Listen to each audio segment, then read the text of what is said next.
Hello दोस्तों, आपका स्वागत है।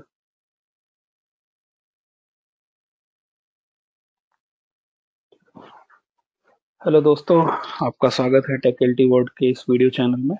आज हम सीखेंगे कि 15 किलोहर्ट्ज के सब कैरियर स्पेसिंग क्यों होता है एलटीई में। क्यों नहीं 10 किलोहर्ट्ज होता है, क्यों नहीं 30 किलोहर्ट्ज होता है, या फिर अ, ऐसा ऐसा क्या है जो 15 किलोहर्ट्ज ही होता है। तो उसके लिए बहुत छोटा, बहुत सिंपल सा कैलकुलेशन है। देखिए, दो लॉजिक है इसके पीछे। एक तो हम लोग स्मॉल स्मॉल सब कैरियर यूज करते हैं। इसलिए यूज करते हैं क्योंकि एक हमारे इलेक्ट्रोमैग्नेटिक सिग्नल की एक प्रॉपर्टी होती है। अगर वो 200 से या 300 किलोहर्ट्ज से ज्यादा उसका बैंडविड्थ है, तो जो चैनल कैरेक्टरिस्टिक होगा वो फ्लैट हो वो फ्लैट नहीं रह जाएगा। जैसे अगर आप देखेंगे चैनल कैरेक्टरिस्टिक का ग्राफ, सो ऐसे होता है। सिंपली ऐसे होता है, ये फ्लैट कैरेक्टरिस्टिक इसे बोलते हैं। अगर ये कैरेक्टरिस्टिक तब तक रहता है जब तक आपका चैनल का बैंडविड्थ वो लेस देन 300 किलोहर्ट्ज के आसपास रहेगा। और ये चैनल जैसे ही आपका बैंडविड्थ बढ़ता जाएगा, उसकी कैरेक्टरिस्टिक कुछ कुछ ऐसे ऐसे होगी, जैसे रैंडम नेचर का हो जाएगा। कोई अगर फ्लैट है तो रिसीवर को उसे प्रेडिक्ट करने में आसानी होती है। बट अगर यही आपका रैंडम नेचर है तो इसे प्रेडिक्ट करना उतना आसान नहीं होता। तो पहला रीजन तो ये है, हम लोग 15 किलोहर्ट्ज का सब कैरियर स्पेसिंग इसलिए लेते हैं कि ये लेस देन हमारे कोहेरेंस बैंडविड्थ, इसे कोहेरेंस बैंडविड्थ बेसिकली बोलते हैं। कोहेरेंस बैंडविड्थ से लेस है। तो इसकी वजह से क्या होगा कि आपका जो चैनल है वो फ्लैट कैरेक्टरिस्टिक फेस करेगा, like fading characteristic, environmental effect, etc. Right, so environmental effect like आपका बहुत सारे इन्वायरमेंटल इफेक्ट होते हैं, डॉपलर इफेक्ट, बहुत इस तरह के इफेक्ट जो होते हैं जिसकी वजह से जो फेडिंग कैरेक्टरिस्टिक होती है वो फ्लैट होती है। अगर आपका जितना जितना बैंडविड्थ कम एक कैरियर का, उतना ज्यादा आपका फ्लैट नेचर होगा। जितना बैंडविड्थ हाई, उतना रैंडम नेचर होगा। एक तो ये तो पहली बात हो गई आपकी, ये पहला कारण है। दूसरा कारण क्या है? दूसरा रीजन ये है कि for supporting multi technology handset, as all the technology use same clock timing. इसका मतलब क्या है, हम समझेंगे। इसको समझने के लिए एक हमारे पास एक सिंपल सा कैलकुलेशन है। तो इसका इसका पहले आप मतलब समझ लीजिए। होता क्या है कि जब 4G आया आपके मार्केट में, तो उस टाइम 2G भी था, 3G भी था। राइट, 2G 3G हमें जो हमारे पास हैंडसेट था, उस हैंडसेट में 2G भी सपोर्ट करता था, 3G भी सपोर्ट करता था। अब जब 2G 3G दोनों सपोर्ट करता है, उसमें हमें 4G भी सपोर्ट कराना है। वाई? बिकॉज क्योंकि जब 4G हम यूज करते हैं तो इनिशियली क्या होता था कि एक कोई भी ऑपरेटर है, जैसे एक्स ऑपरेटर है, उसके पास ऑलरेडी 2G 3G है। राइट, वो 4G सर्विसेज भी अवेल कर रहा है। बट 4G सर्विसेज इनिशियली बहुत, मतलब सिटी एरिया में डिप्लॉयड है, जैसे आप सिटी से बाहर जाते हो तो 4G चला जाता था। तो उस केस में क्या है कि सेम मोबाइल हैंडसेट से 4G और 2G 3G सब यूज करता है। अब ठीक है, यूज करता है, इसमें कोई प्रॉब्लम नहीं है। बट अब प्रॉब्लम कहाँ आती है?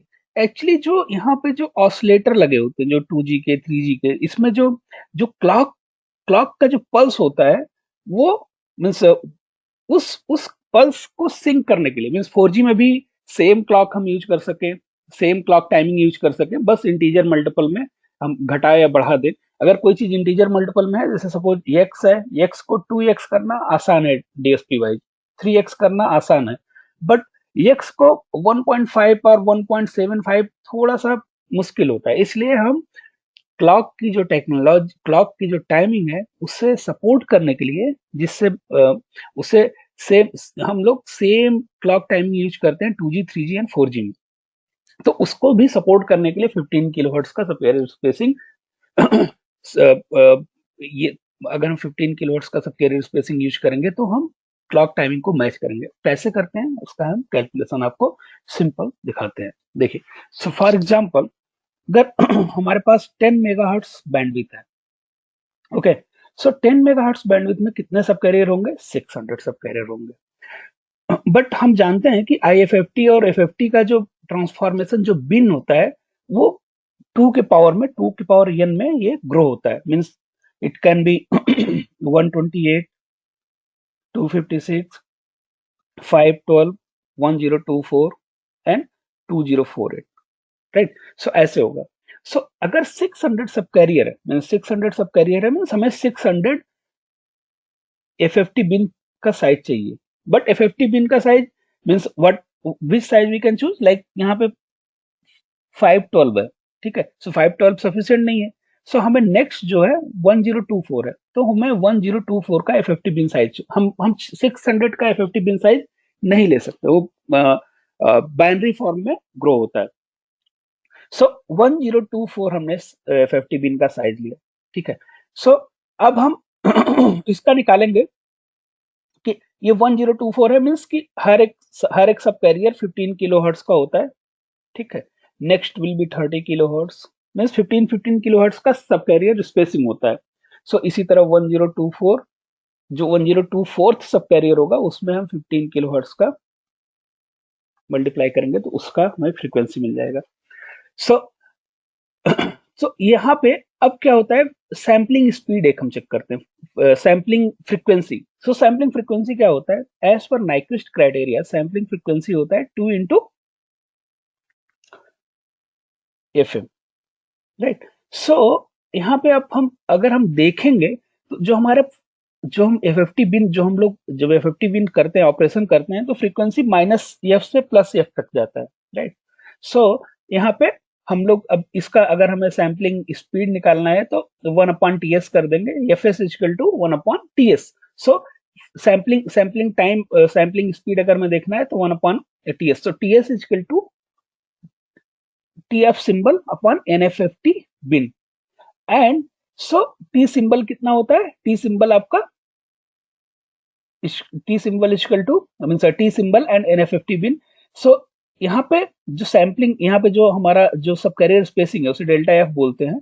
सो delta F equal to 1/T symbol, so 15 kilo hertz. यहाँ पे FS equal to sampling frequency. So यहाँ पे हमें एफएस आसानी से हम निकाल सकते हैं, क्योंकि एफएस क्या है, एनएफएफटी हमारा कितना है यहाँ पे 1024 इंटू डेल्टा एफ कितना है, डेल्टा एफ में सब कैरियर स्पेसिंग 15 किलो हर्ट्ज। सो हमारा ये सैम्पलिंग स्पीड हो जाएगा, सैम्पलिंग स्पीड हमारे नाइक्वेस्ट क्राइटेरिया को मैच करेगा, इसे सैम्पलिंग फ्रीक्वेंसी बेसिकली कहते हैं, या स्पीड। स्पीड अल्टीमेटली मीन्स कितना कितना फास्ट हम सैंपल ले रहे हैं, राइट। सो अगर आप इसे देखोगे, so for 10 megahertz fs is equal to 1024 into 15 kilohertz। so ये हमारा जो सैम्पलिंग स्पीड आता है 15.36 मेगाहर्ट्ज। और इफ 15.36 मेगाहर्ट्ज हमारा सैम्पलिंग स्पीड आ गया। अब अगर हम इसे इंटीजर मीन्स इसे अगर हम इस फॉर्मेट में लिखते हैं तो 4 इंटू 3.84 मेगाहर्ट्ज हो जाता है, राइट। सो ये हमारा सैम्पलिंग स्पीड हो गया, सैम्पलिंग फ्रीक्वेंसी हो गया, ठीक है। सो यहाँ पे integer multiple of 3 into 3.84 megahertz. So अगर आपको याद होगा तो 3.84 मेगाहर्ट्ज जो होता है चिप रेट होता है यूएमटीएस का। तो सिंपली हम उस चिप रेट को मैच कर सकते हैं, बस इंटीजर मल्टीपल में हम, मतलब जैसे 4 कर दिया या 6 कर दिया, ऐसे ऐसे करके हमें मिल गया। सो यहाँ पे 4 हमने किया फॉर 10 मेगाहर्ट्ज, राइट। सो इससे इससे क्या होगा, हमारा टाइमिंग का गोल, हमें चिप रेट आसानी से हम एडजस्ट कर सकते हैं। फॉर 4G अगर हम 10 मेगाहर्ट्ज यूज कर रहे हैं तो 4 इंटू 3.84 ये चिप रेट हो गया, और in case of 3G 3.84 cheap rate होता है, राइट। सो मेगाहर्ट्ज चिप रेट होता है। सो अब क्या है, अब टाइमिंग एंड चिप रेट गोल तो हमारा मिल गया इससे, सब कैरियर स्पेसिंग से। बट ये चिप रेट का गोल अगर आप देखोगे तो 7.5 से भी हो सकता है, 30 किलोहर्ट्ज से भी हो सकता है। तो भाई हमने 15 क्यों लिया, अगर हमारा ये गोल 7.5 से भी मीट कर सकता है, 15 से भी मीट कर सकता है, 30 से भी मीट कर सकता है, 15 से भी मीट कर सकता है, तो हमने क्यों 15 किलोहर्ट्ज ही लिया। सो उसके लिए क्या है कि 3 में एक मींस हर एक चीज के पीछे एक लॉजिक होता है। तो इसके पीछे लॉजिक ये है, जब 4G आया था, हालांकि 5G में हम 30 किलोहर्ट्ज भी यूज करते हैं, ओके। सो बट जब 4G आया था तो एक एग्रीमेंट था। सो एक एक इफेक्ट होता है डॉपलर इफेक्ट। डॉपलर इफेक्ट आपको याद होगा, अगर आप इंटरमीडिएट के फिजिक्स में, आप बहुत बेसिक फिजिक्स पे आप जाओगे तो वहां पे आपको पता चलेगा कि भाई डॉपलर इफेक्ट होता क्या है, कि जैसे कोई ट्रेन है, ठीक है, कोई ट्रेन है और वो ट्रेन आपके पास इधर अप्रोच कर रही है, उस टाइम में आपको उसकी आवाज जो एकदम तीक्ष्ण सुनाई पड़ती है, मीन्स उसका टेम्पल बढ़ा हुआ होता है, मीन्स उसकी फ्रीक्वेंसी अल्टीमेटली बढ़ी हुई होती है। ऐसा फ्रीक्वेंसी तो सेम है, उसके उसके हॉर्न की फ्रीक्वेंसी जो सीटी बज रहा है उसका, ठीक है, उसका उतनी छड़ आपको सुनाई पड़ेगा अगर आपकी तरफ अप्रोच कर रही होगी। हालांकि जब यहाँ से ओरिजिनेट हो रहा है तो उसकी फ्रीक्वेंसी तो वही है जो आपकी तरफ आ रही है या आपसे दूर जा रही है, फ्रीक्वेंसी तो वही है, बट आपके कानों को ऐसा लगता है कि नहीं फ्रीक्वेंसी बढ़ी हुई है।